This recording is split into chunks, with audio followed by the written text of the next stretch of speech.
कुछ सपने लोग सोते हुए दिखते हैं और कुछ सपने इंसान को सोने नहीं देते। ऐसे ही एक सपने के लिए आयशा की नींद आज उड़ गई है। आयशा हावड़ा के एक बहुत ही साधारण मध्य वर्गीय परिवार में जन्म लेकर भी एक विश्व प्रसिद्ध फैशन डिजाइनर बनने का सपना देखती है। वो अगला वर्ल्ड फैशन कंपटीशन में भारत का प्रतिनिधित्व कर रही है। सुना है राजस्थान में अच्छे डिजाइन मिलते हैं, सर्च करके देखती हूँ। सोच रही हूँ कि इंडियन डिजाइनों का इस्तेमाल करके अगर कुछ। अरे ये जगह तो बहुत अच्छी है। अरे वाह, रतनपुर लिखा है कि यहीं राजस्थानी टेक्सटाइल का गढ़ हुआ करता था। रतनपुरी घाघरे का नाम तो सुना है। ओहो, ये क्या है? कितना सुंदर राजमहल है और ये घर तो हॉन्टेड है। वाह, बड़ा मजा आएगा, तब तो यहाँ जाना ही पड़ेगा। राजस्थान, रेगिस्तान, ऊंट और महलों का देश, शानदार, जैसे कोई परी कथा हो।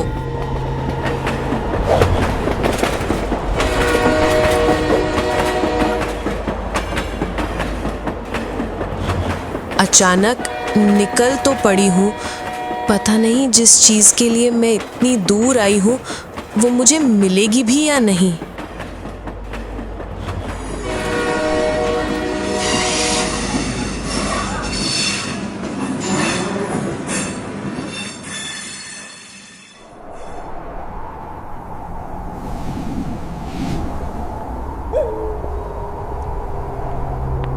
अरे ये तो बिल्कुल सुनसान है, एक गाड़ी भी नहीं है।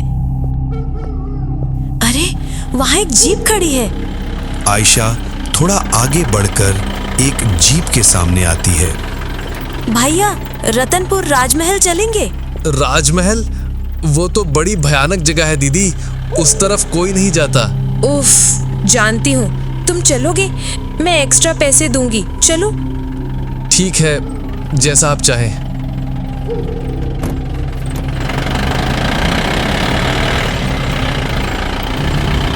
रेगिस्तान के बीच संकरी सड़क पर जीप चलती रहती है। चारों ओर कंटीली झाड़ियां और रेत के टीले हैं। दूर दूर तक हरियाली का नामो निशान नहीं है, जैसे किसी ने सारी नमी सोख ली हो। सूरज की लालिमा से पूरा रेगिस्तान खून की तरह लाल हो गया है। वाह, मैंने जीवन में पहली बार रेगिस्तान देखा। लेकिन भैया, और कितनी दूर है? सुबह से शाम हो गई। बस थोड़ी देर में पहुंच जाएंगे दीदी, वो जगह एकदम रेगिस्तान के बीच में है। अच्छा भैया, आप उस जगह को भयानक क्यों कह रहे थे? क्या आपने कुछ देखा है? मैंने तो कुछ नहीं देखा दीदी, लेकिन कई लोगों ने तरह तरह की आवाजें सुनी हैं। उस जगह पर भूत हैं दीदी, सब यही कहते हैं। अच्छा, ऐसी बात है, लेकिन तुमने खुद तो नहीं देखा? नहीं दीदी, अपनी आंखों से नहीं देखा और देखना भी नहीं चाहता।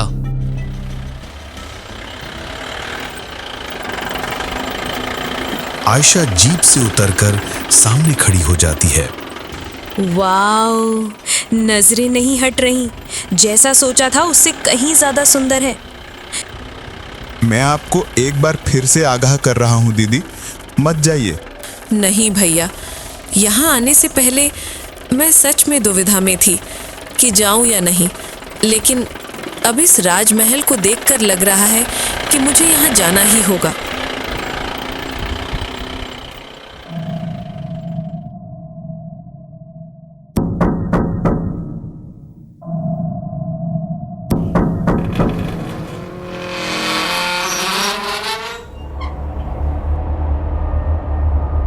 अरे आइए, मुझे आपका पत्र मिला था। यहाँ सब मुझे रामू चाचा कहते हैं। आप ही आयशा घोष हैं? जी, मैं ही आयशा हूँ। मैंने ही आपको पत्र लिखा था। आइए, अंदर आइए। मैं नहीं जानता कि आप इस टूटे फूटे महल में क्या करने आई हैं, लेकिन मैं ये जानता हूँ कि आप जो ढूंढ रही हैं वो अब यहाँ नहीं है। समय ने धीरे धीरे सब कुछ खत्म कर दिया है बस इस बूढ़े रामू चाचा की जान बची रह गई है। आप तो किसी दूसरे महल में भी जा सकती थी। राजस्थान में कितने बड़े बड़े महल हैं। नहीं रामू चाचा, मैं बड़ा महल नहीं ढूंढ रही हूँ। मैं एक ऐसी कला की तलाश में हूँ जो सिर्फ यही पाई जाती थी। आपने रतनपुरी घाघरे का नाम तो सुना ही होगा।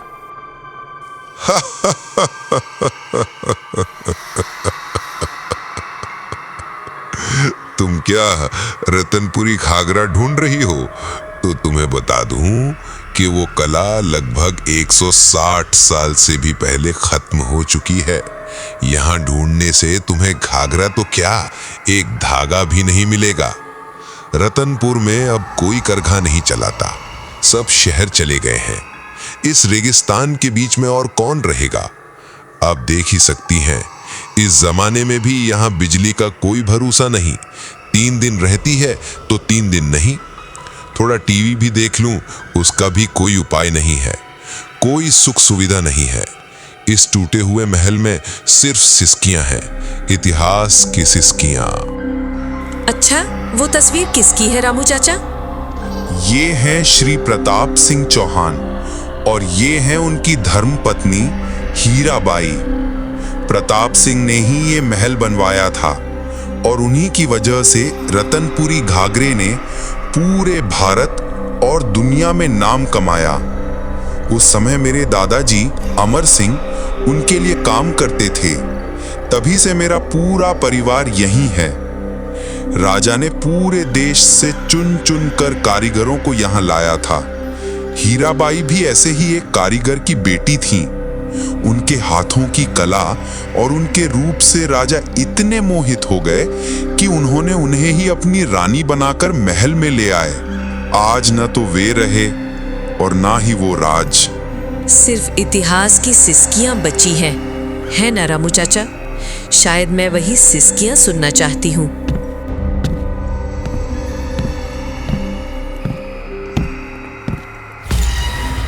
रामू चाचा, वो किसका कमरा है? दरवाजा बंद क्यों है? देखिए दीदी, एक बात मैं आपको साफ साफ बता दूं, जब आप इस घर में रहने आई हैं तो इस घर के कुछ नियम मानने होंगे, वरना आप ही के लिए खतरा है। अगर अपनी भलाई चाहती हैं तो बिना वजह ज्यादा जिज्ञासा न दिखाएं। जो कहा जा रहा है वही करें और रात में दरवाजा बंद करके सोएं। बाहर निकलने की कोई कोशिश न करें। अरे, इतना गुस्सा होने की क्या बात थी? मैंने तो बस यूं ही पूछ लिया। जरूर कुछ छुपा रहे हैं, मैं तो जानकर ही रहूंगी।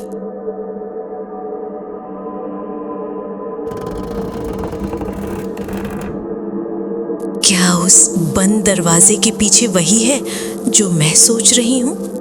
कौन जाने, ये घर वैसे ही इतना अजीब है, यहाँ भूत की जरूरत नहीं, लोग ऐसे ही डर जाएंगे।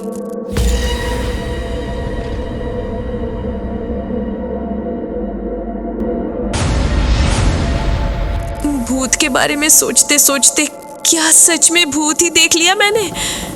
नहीं बाबा, जल्दी से सो जाती हूँ। इस डरावने माहौल में न जाने और क्या क्या देखना पड़ेगा। जो होगा कल सुबह होगा, आज सो जाती हूँ।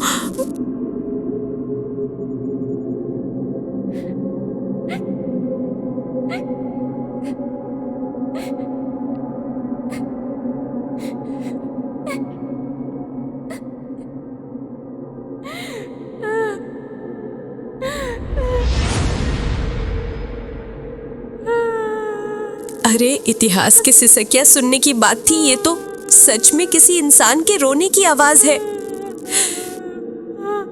एक बार बाहर जाके देखूं क्या? नहीं, रामू चाचा ने बाहर निकलने से मना किया था।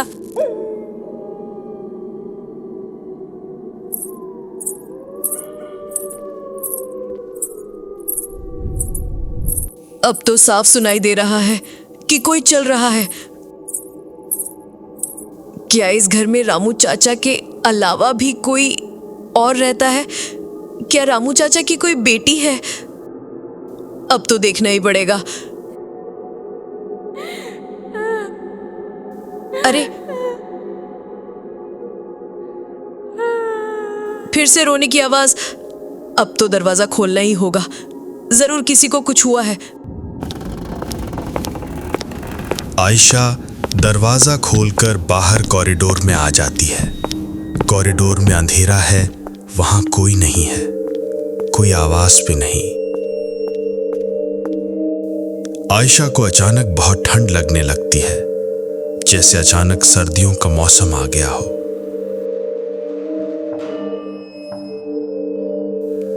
आयशा ध्यान से देखती है तो दूर चांद की रोशनी में कॉरिडोर का आखिरी हिस्सा रोशन है, जहां एक महिला खड़ी है। आयशा सुनती है कि वो रो रही है। सुनिए, आपको क्या हुआ है? अचानक वो महिला धीरे धीरे सीढ़ियों से नीचे उतरने लगती है। आयशा मन में थोड़ी हिम्मत जुटाकर उस महिला का पीछा करने लगती है। सीढ़ियों के ऊपर से देखती है कि वो महिला उसी बंद दरवाजे के सामने गायब हो गई।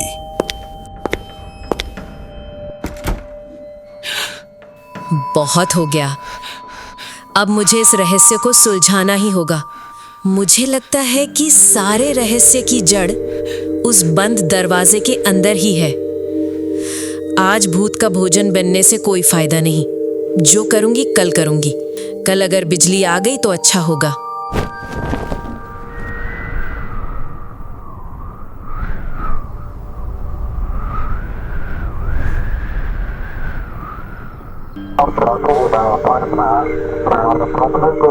रामू चाचा फर्श पर सो रहे हैं। एक टीवी चल रहा है। रामू चाचा टीवी देखते देखते सो गए हैं। आयशा ने रामू चाचा के पास पड़ी चाबी धीरे से उठा ली।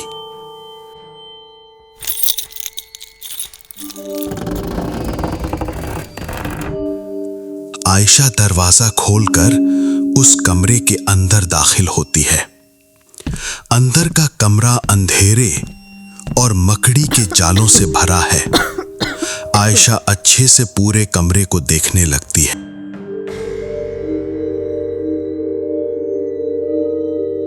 अरे, वो क्या है? कमरे के एक कोने में एक तैल चित्र है, जिसमें सिर्फ रानी हीराबाई की तस्वीर है।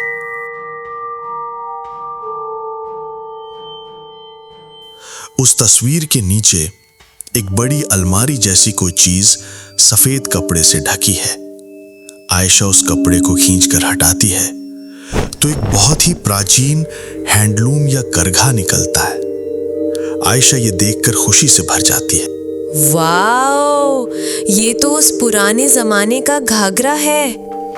इसे ही इतनी संभाल कर छुपाया गया था। इसे तो मैंने सिर्फ तस्वीरों में ही देखा है। अरे, कोई कपड़ा भी तो बना रहा था।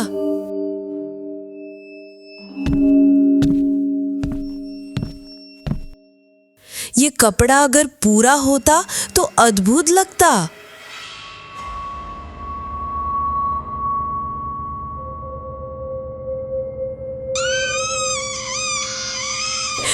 फिर से पिछली रात की तरह इतनी ठंड क्यों लग रही है? तो क्या, अरे, कोई रो रहा है। आवाज तो इसी कमरे के अंदर से आ रही है। कौन रो रहा है?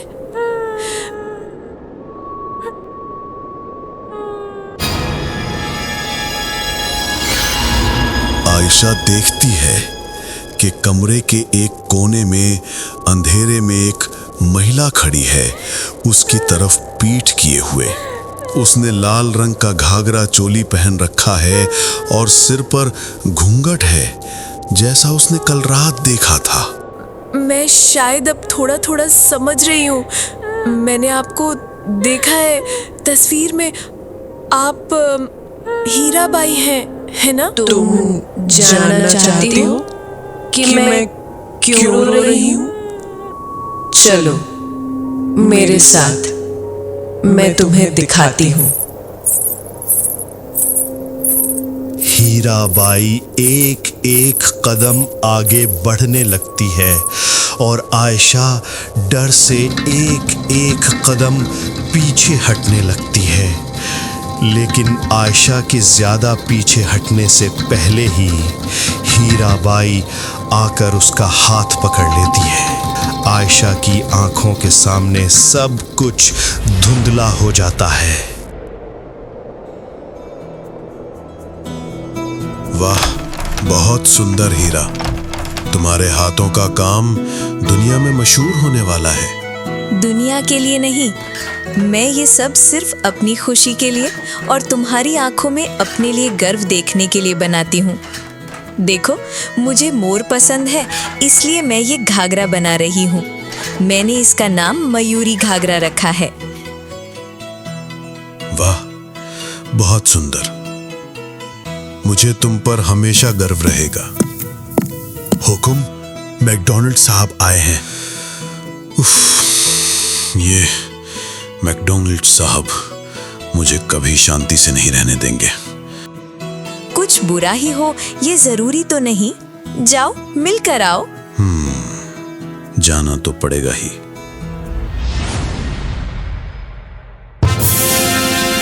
आइए आइए मैकडॉनल्ड साहब, कहिए कैसे आना हुआ? क्यों? मैं आ नहीं सकता क्या? नहीं नहीं, ये तो आपका ही घर है, जब चाहे आए।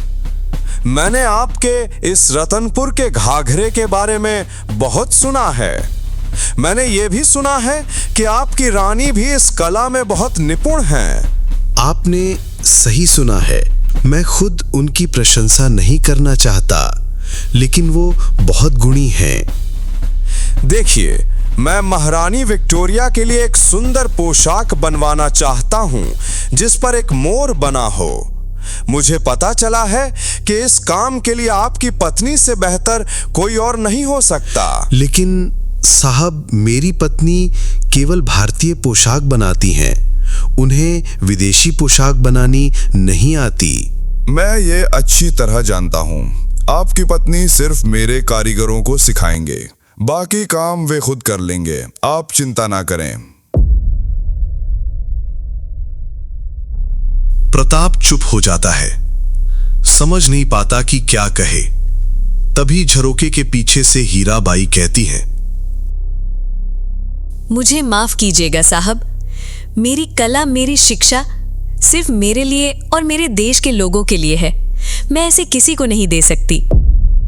राणा प्रताप सिंह चौहान, क्या आप जानते हैं कि मुझे ना कहने का मतलब ब्रिटिश सरकार को ना कहना है?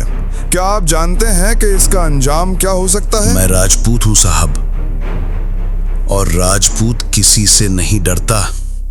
आपको जो करना है कर लीजिए। Okay, you will see.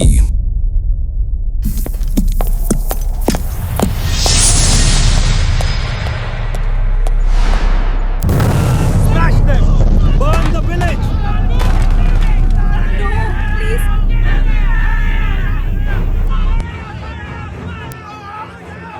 रानी, विदा दो, युद्ध का समय आ गया है। अंग्रेजों ने अपनी सहनशीलता की सीमा पार कर दी है। उन्होंने हमारे सभी बुनकरों के करघे तोड़ दिए हैं और उनके घरों में आग लगा दी है। वे हमसे हमारी कला छीनना चाहते हैं।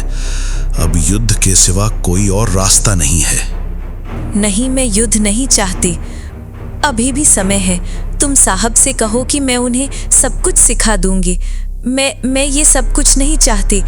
मैं तुम्हें खोना नहीं चाहती। छी, तुम राजपूत नारी हो ना? क्या तुम्हें युद्ध के डर से ऐसे रोना शोभा देता है? उस दिन सभा में सबके सामने तुमने ही तो कहा था कि मेरी कला सिर्फ मेरी और मेरे देश के लोगों के लिए है। तो अब मत रो। देश के लिए प्राण देना एक महान कार्य है। मुझे इस काम से मत रोको। Charge forward! Show them no mercy!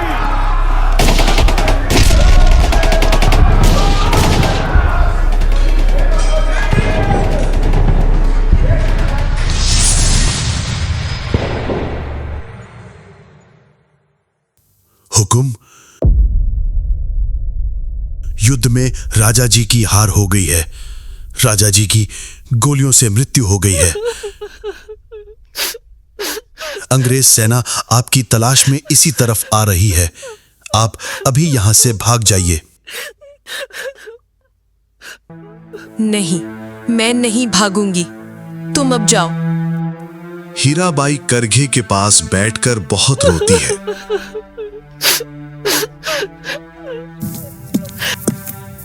तभी भारी बूटों और बंदूक की आवाज आती है। हीराबाई समझ जाती है कि ब्रिटिश सेना आ गई है। तब वह धीरे धीरे अपने हाथ में जहर की एक शीशी उठा लेती है और एक ही घूंट में पूरा पी जाती है। तुरंत उसके मुंह और नाक से खून बहने लगता है और उसका मृत शरीर करघे के पास ही गिर जाता है।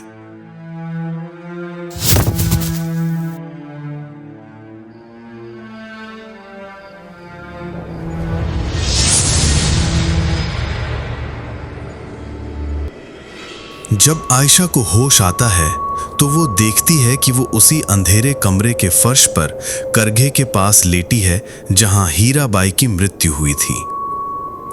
आयशा उठकर खड़ी होती है, फिर उसकी नजर हीराबाई की तस्वीर पर जाती है।